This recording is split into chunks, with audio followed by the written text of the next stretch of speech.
Finally, what we've all been waiting for. Ah. Time to take a leak too.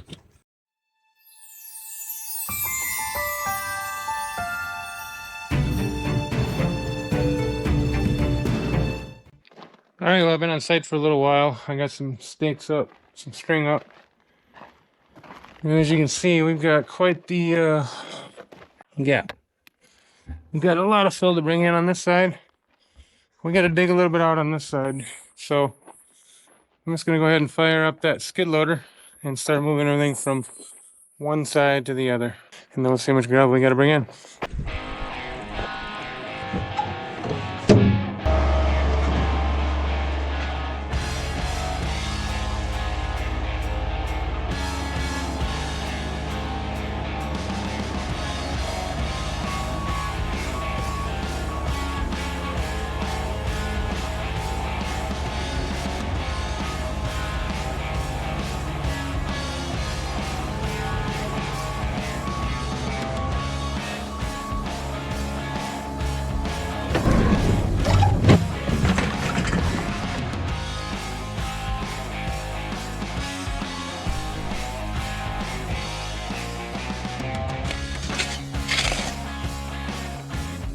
Alright, can you hear me now?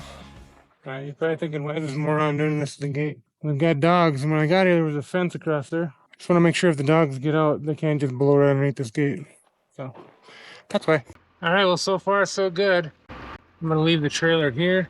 We're going to grab some gravel and some form boards. So, it's been an awesome first day for me. I love being out here by myself some days. And I know all you concrete guys, you know, I mean, from the time you start, you know, you're ingrained with that hustle, you know, get the guys there, tell them where to go, move, move, move, we got it, mud's coming. Well, I don't work quite that way. So, I don't know, is there something to learn from me or to avoid from me? You know, I mean, this is just the way that I do it. And I don't consider myself a successful, you know, contractor financially, but I am a very happy guy, and I have a very happy life. And, you know, I think we do awesome work, even though once in a while something goes wrong, it's pretty stress-free in the most part. That's one way to look at it. Alright, so we got a quick little change of plans. I'm going to take the white truck into Freedom Automotive. They've got a spot available. I can bring it in there and get this thing fixed. Stop using my truck all the time. Well, I got the truck to American Automotive, or I always call it American. It's Freedom Automotive, and the girls are going into the Dollar Tree. Not a big fan of the Dollar Tree myself, but the girls sure do love it. Gator Bar Challenge. I'm calling you out. Who else loves Gator Bar with their bare hands? You got a hand that's been working this kind of work? That fiberglass can't even penetrate. Let's see who can do it. Get up into it. Now I know there's a lot of you out there that do it, because we're men. Let's see it, boys. I've got the whole fam family with me. Carly's back there, Agnes, on the concrete. And we've got a load of gravel. We're heading on over to the job site. We just picked up Magnus from school. And we're heading over to the job site to unload some forms, some rebar, and drop some gravel. How you feeling, buddy? You gonna do some door hangers? Maybe.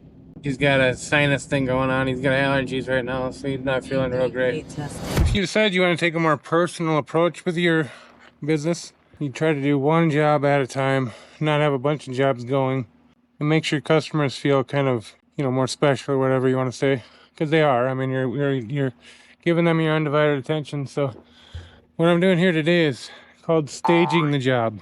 And I basically came in, moved all the dirt, got all the strings up, got everything knocked down, brought some rebar, got the form boards, got the gravel, and got everything so that tomorrow when Mikey gets there we can rock and roll. So basically just taking my time one day to make sure the next day goes quicker.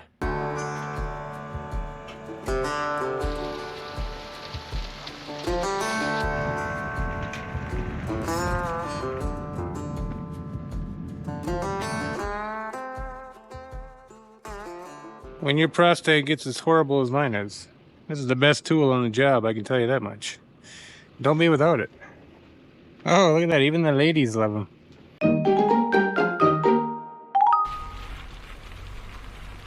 I got the job site all staged yesterday, so we're ready to get some work done. And Mikey's back from vacation. How was camping, Mike? It was all right. We went down to Patagonia Lake, and I caught a couple little bass. Nothing worth bragging about.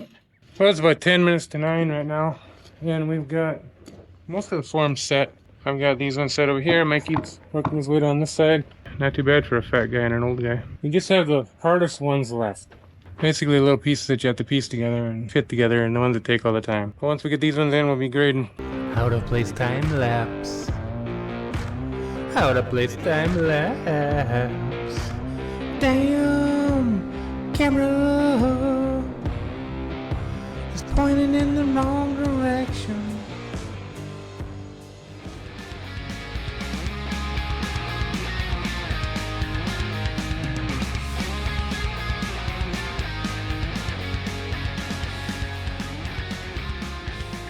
I just ran up to the store quick. Mike is tamping. We got everything, all the forms set, and then we got the rough grade all where we want it. So when I get back, I'm gonna have a couple peanuts and a drink of soda pop, and then we're gonna get it all graded out. Mike's gotta leave at 1 today, so we'll probably just get it graded, or we can meet up there tomorrow and do the rebar. Easy breezy, no problem. Things been going really good. You know, you run into a few jobs in a row where there's snags left and right, and it's just such a frickin' blessing when you get to a job that goes smoothly like this, you know? You gotta get these ones to even out for the ones that you lose your ass on.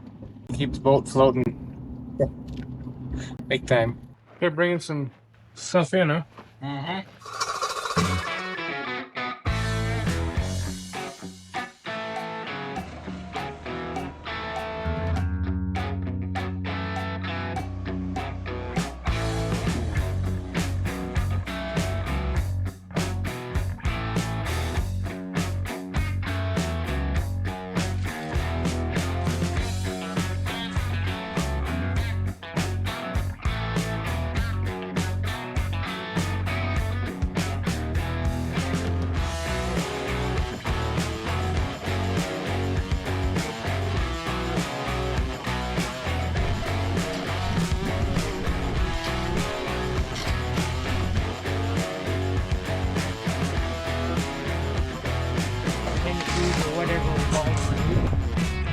Overheated camera break.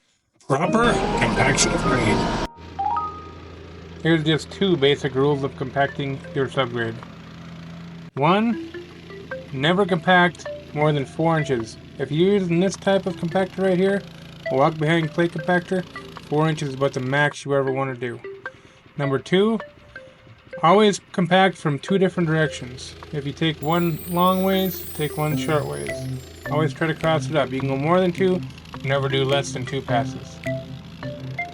Bonus tip, if you're going to compact it tight, you have to use water. Too much water makes mud, not enough water makes dust. Alright, so Mikey's taking off, and I'm going to pick up tools and I'm going to get out of here too. Should be a quick, easy day tomorrow. Dig some toe downs, put in some rebar, set up some screed rails, and we're done for. Alright, we'll see you tomorrow.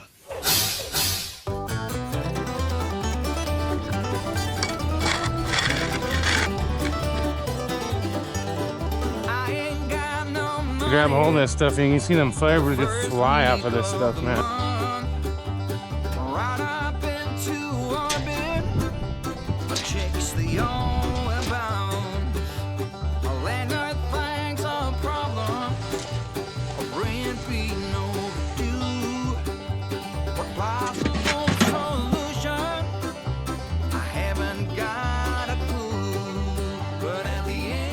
Alright, so today we're going to use the pipe method. Normally we use the screed board method, and you've seen that before. Here's the pipe method. With the pipe, you drive stakes in, into the ground, and then you use a little yoke that the pipe sits in. It's an 1.25 inch pipe, and screed right off the top of it. So I'll go ahead and show you how that process goes here. Check it out. Alright, so starting off, we're going to put one about 6 inches from the end of the pipe. And what I've done here is I've set up a string line at 15 feet, so we can use a 16-foot screed board. but I put the string 1 5/16 inch down. So now when I pound this in, we're gonna have the thickness of the cap inside here accounted for, and when the pipe goes on, it should be the same height as the floor. So that string is set 1 5/16 down right now.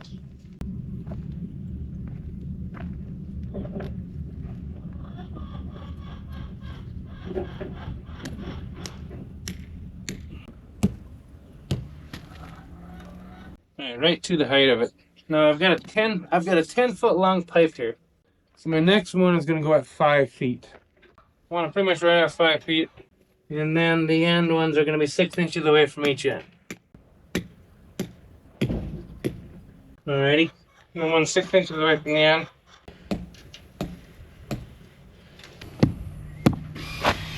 Right on the money.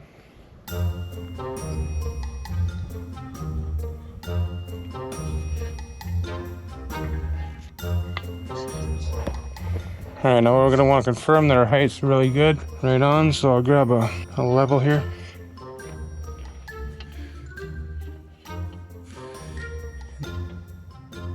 Of course, that should just glide right onto that form. Got pretty well.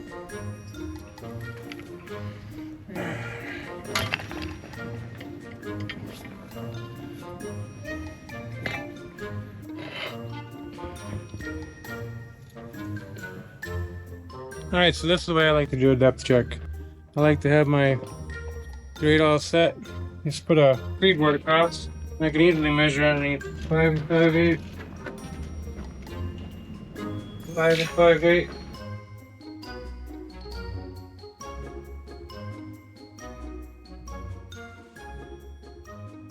So now some of you more astute viewers may be wondering what's up with the big toe down around the edge, you know? And this is just a big driveway. Why would you have to toe it down?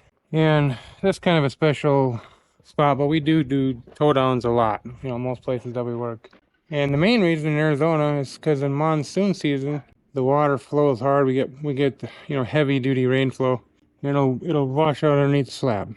And now in Arizona, the vast majority, I'd say over 90% of all homes are drained the same way, where the backyard drains around and out each side through weep holes or through the gate. So you've always got to leave that area open. This one's got weep holes in the back, but you can tell just looking at the ground here that all this ground is coming this way. So I don't know what they're even there for. They don't do much, but all these weep holes along the wall are going to need to be accessible. So as this water is running around inside of the slab, we've got to be able to get out. Now beyond that, there's 2 other reasons I can think of, maybe more. One is that you want a nice clean edge all the way down, so you're not, you know, looking at a bunch of dirt hanging out and not having to do a bunch of landscape. And also, most cracking starts from an edge. It holds that better, you know, until you can get a saw cut. And this one we're going to saw cut too, so I'm feeling pretty good about it with this nice toe down. It's going to really strengthen things, make everything solid. With the rebar grid, this thing's not going anywhere. He's eventually going to put a 2-point hoist out there, car hoist. And we've got it thickened up through that whole area right there. It's going to be a nice one. There's a good chance somebody's going to ask the question, so I might as well answer right now. Why would we screed in this direction when we're going to be back in the mud truck here and going out that way? Why won't we just screed everything right out? And that's a good question. It's a fair question. A lot of guys would.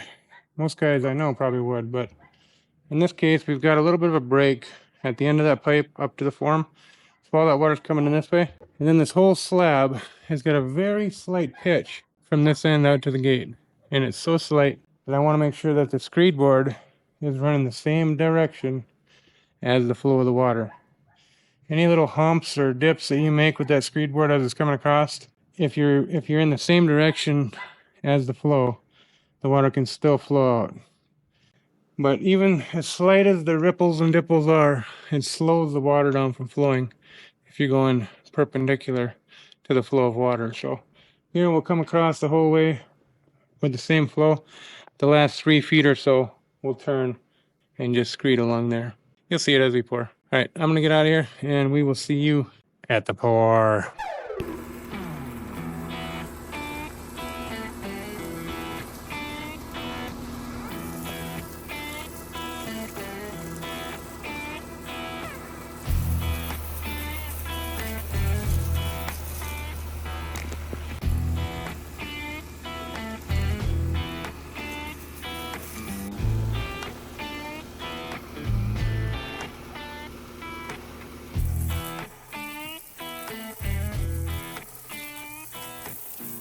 Now, since this one was close enough to home, I came out and wet it down the night before, and you can really soak them down the night before. In the morning of, you gotta be careful not to leave puddles. You don't want to put too much water on it because it'll come through your concrete sometimes. If you can, soak them down the night before, get lots of moisture on it, and then in the morning when you pour, it's gonna be hot out. It's not gonna suck that moisture out of your concrete. Day of the pool. Mikey, I think I hear mud.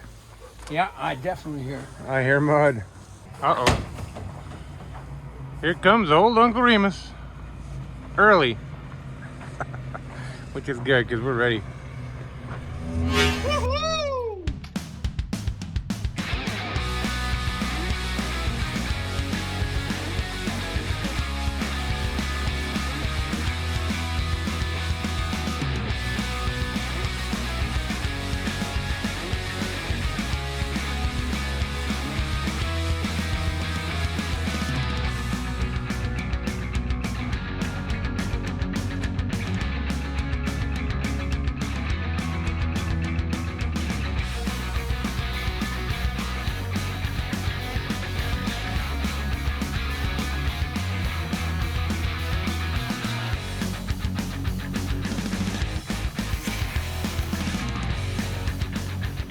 It's been many years since I used the Super P, so I gotta keep an eye on it. I know it sets supposedly in the same amount of time as regular concrete, but right now it's still just mush.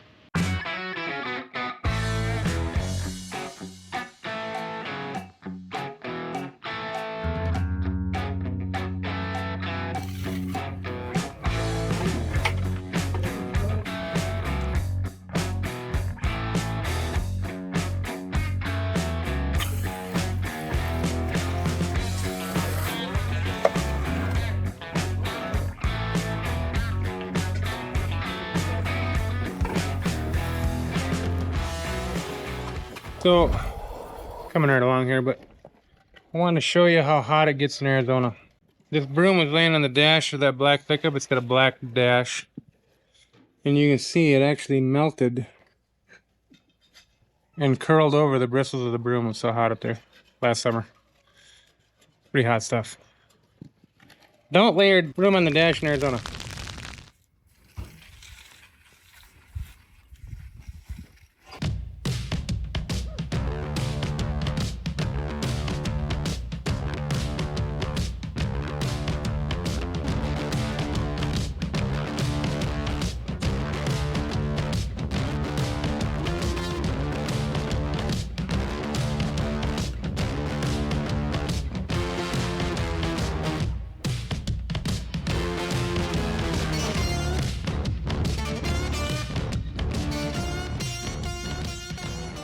Alright, we got it about where it's just about done. One little corner left to rub on, but it's looking really good. That's a random wet finish. No pattern whatsoever, just random sweat. Alright, well, it turned out good. We're going to be doing some saw cutting. I'm just going to jump in here real quick right now and thank you for supporting this channel. If it weren't for you and all your support, we'd have quit a long time ago. So, thank you very much. Like, subscribe, share with all your friends. See you on the next one.